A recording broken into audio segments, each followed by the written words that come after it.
Shiv food tradition science या YouTube चॅनलमध्ये तुमचं सर्वांचं खूप खूप खूप स्वागत आहे. आपण आज ढाबा स्टाईल अंडा मसाला कसा बनवायचा हे बघणार आहात.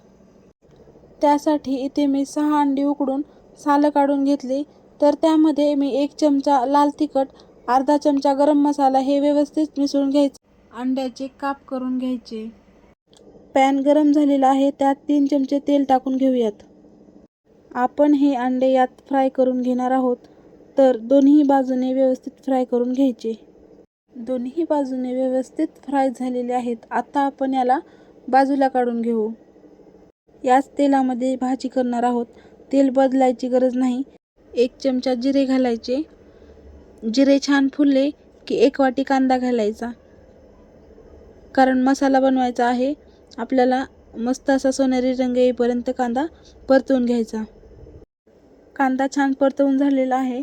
आता यात मी मोठ्या आकाराचे 2 टोमॅटो मिक्सरला बारीक प्युरी करून घेतले आहेत, ते टाकूयात.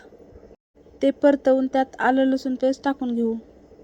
मस्त असं कोटिंग आलेलं आहे. यात आता आपण मसाले टाकून घेऊ. सर्वात पहिले तर काश्मीरी लाल तिखट.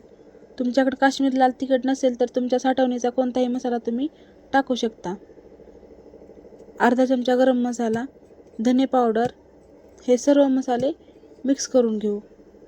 चवीपुरतं मीठ टाकूयात. तुम्ही बघू शकता खूप छान तेल सुटलेलं आहे. आता यामध्ये आपण गरम पाणी घालून घेणार आहोत.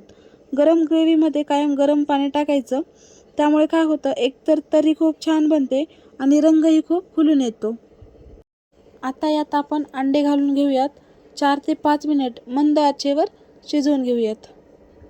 तुम्ही बघू शकता खूप छान टेक्स्चर आलेलं आहे. तुम्हालाही माझी रेसिपी आवडली असेल तर नक्की करून पहा आणि पुन्हा भेटूया अशाच एका नवीन रेसिपीमध्ये. तोपर्यंत मस्त राहा, खुश राहा, आनंदी राहा आणि सगळ्यात महत्त्वाचं खात राहा. Okay, bye.